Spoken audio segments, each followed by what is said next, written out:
Existem várias hepatites virais, mas duas são mais importantes em termos de causar doença crônica. Quais são elas? As hepatites B e C. Ambas são transmitidas basicamente pela mesma via, que é materiais contaminados com sangue, via sexual e de mãe para filho, na hora do nascimento. Só que a gente dá um pouquinho mais de importância para sangue na hepatite C e para as outras formas na hepatite B. É importante saber que essas doenças, elas costumam demorar muito para causar sintomas. Então a pessoa, se ela for esperar ter um sintoma, pode ser tarde demais. Por quê? Infelizmente ela pode ter chegado numa fase de cirrose e uma cirrose grave, ou até mesmo um câncer de fígado. Então essa história de boca amarga, isso é problema do fígado, não espera por isso e na verdade isso nem tem tanta correlação. Qual a diferença entre as duas? A hepatite C, ela é uma doença que ela leva mais para as formas graves, mas ela tem um ponto positivo. Existe cura para hepatite C. A cura já existe há muitos anos, mas os tratamentos eles eram muito pesados, eram como se fosse uma quimioterapia, muitas pessoas nem aguentavam. Só que hoje o tratamento ele é muito simples, ele em geral é um tratamento de 3 meses e a taxa de cura beira os 100%. Não é uma doença que a gente possa prevenir por vacinação, mas é uma doença que a partir do momento que se faz um diagnóstico no início, a pessoa fica curada e se livra do risco de desenvolver cirrose ou câncer de fígado. Muitas vezes os pacientes chegam aqui e eles já estão numa fase inicial de cirrose, mas mesmo assim eles se beneficiam do tratamento, de impedir que cheguem nessa fase de câncer de fígado ou até mesmo que descompensem a cirrose, que é só nesse momento de descompensação que a pessoa desenvolve sintomas mesmo e o fígado começa a não funcionar tão bem.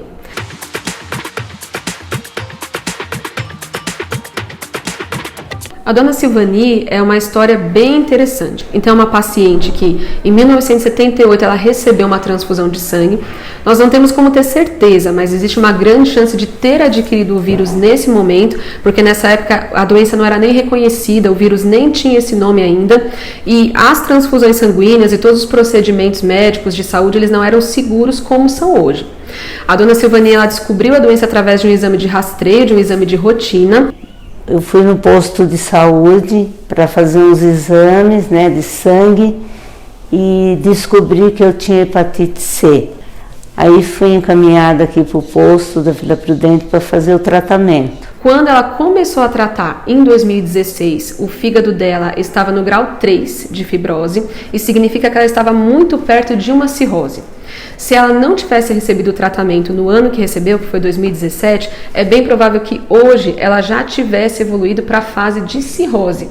Mas não, ela recebeu o tratamento de hepatite C por 3 meses, ela ficou curada e hoje ela faz o acompanhamento a cada 6 meses. Para fazer o diagnóstico das hepatites virais, existem alguns exames que podem ser feitos. Então existe o exame de teste rápido, que é um exame feito na ponta do dedo, muitas vezes eles são oferecidos pelas UBSs ou em momentos de campanha, e também existe o exame de sorologia, mas todos esses exames normalmente eles precisam ser confirmados, principalmente no caso da hepatite C, que ele precisa ser confirmado através do exame da carga viral.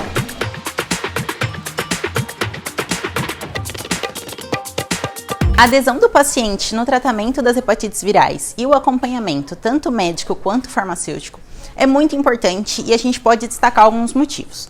O primeiro deles é o controle dessa doença. E o que seria isso? A gente evita a progressão dessa doença no organismo do paciente e evita também que, de repente, essa doença se evolua para um quadro de cirrose hepática ou câncer de fígado.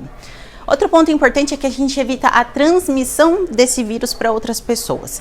A função do medicamento é que reduza a carga viral no organismo do paciente e assim outras pessoas não serão infectadas com o vírus. Então, para dar seguimento ao programa, ao que é proposto pelo Ministério da Saúde, por sermos referência, nós atendemos os pacientes, então eles passam em consulta com o médico e depois eles são encaminhados para o consultório de enfermagem, faz uma consulta com o enfermeiro, eles são acolhidos, orientados, agendados a fazer uma coleta específica, para detectar, para concretizar aquela doença.